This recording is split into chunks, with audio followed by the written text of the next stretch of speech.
Hello everyone, good morning and welcome to today's class of English. Today is the third day on which we're continuing this from the Diary of a Young Girl by Anne Frank. On the first day I shared a lot of content, lots of videos pertaining to Anne Frank and her life. On the second class we went ahead with the explanation. On the third class today I'll be sharing three important questions which cover basically the entire chapter. And these questions have been repeatedly asked in the board exams, so it's very important for you to write all these questions and answers on your notebooks and upload them on Google Classroom under the assignment tab. Here we begin. The first question: that evening after I finished the rest of my homework, blah blah blah, and then it goes on to you can do about inherited traits. So please note that you have to write the entire whatever you see on the screen on your notebook, but to make things easy, please make sure you don't write this entire paragraph, right?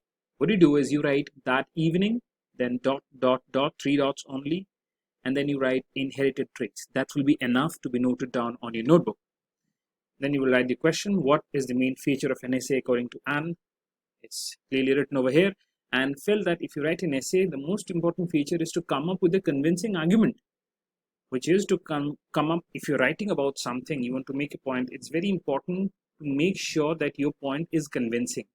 All right, it makes sense. You cannot just say that, I should be allowed to talk, as is seen in this case, but you should give a very conclusive and scientific reason why you should be allowed to talk.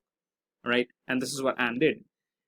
What did Anne argue in the essay? Anne argued in the essay that her mother is a very talkative person, and people inherit their traits from your parents, and there's little she can do. I mean, it's beyond her control. She has to talk. She cannot stop it. Why she said this?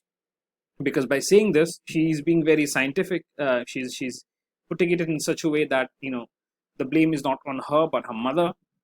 And obviously, Mr. Keesing cannot go and ask the mother to be talking. Basically, that was a very intelligent answer. What does the idiom "caught my eye" means? It's for you to find out what it means. You can use your dictionary, you can use Google, but find the answer and note it down. Number 4, what do you understand by inherited traits? That's also for you to find out. Next up, I finished Ray poem. This is a misprint. This is actually I finished the poem and it was beautiful. Making jokes these days. Similarly, you'll have to mention this paragraph, but only the first few 3 or 4 words, 3 dots, and the last few words.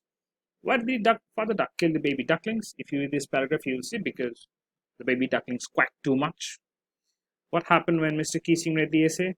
He really enjoyed it. He had a great time and he started to joke even more.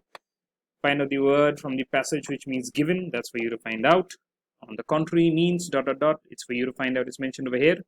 Again, you can use the resources that you have to find the answers for number C and D. Next up, writing in a diary is a really strange experience, and it goes on whether to stay in or go out. Based on this paragraph, you have 4 questions. To whom does I refer in the given passage? Obviously, it refers to Anne Frank herself. Paper has more patience than people. Why did Anne say this?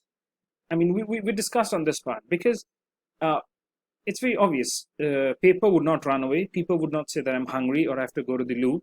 Paper would really be with you, and the whole idea, it's a metaphorical reference of saying that writing is way more helpful than speaking to people, because people have their own problems, they have their own judgments, they may not be ready to listen. But if you write your thoughts down on a diary, you can go on writing and you can say anything, right? And the paper would listen. So it's a very metaphorical idea. It's not that the paper is actually a person who would sit. I hope that makes sense.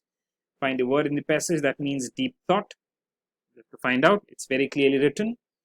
Find a word in the passage which means deep thought. You'll find it over there. Give it some time. Read the passage and you'll find it. Which word in the passage is synonymous to lethargic? Synonym, antonym, homonym, all those things were taught back in I guess class 2 or class 3.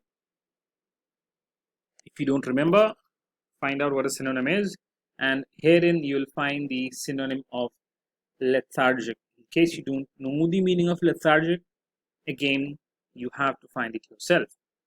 Anyways, these are the 3 questions.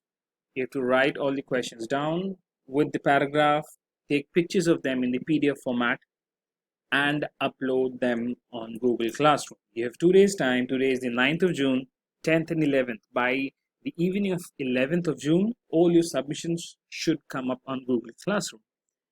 Well, that's all for today.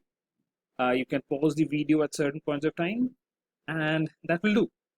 Anyways, thanks for listening. All the best.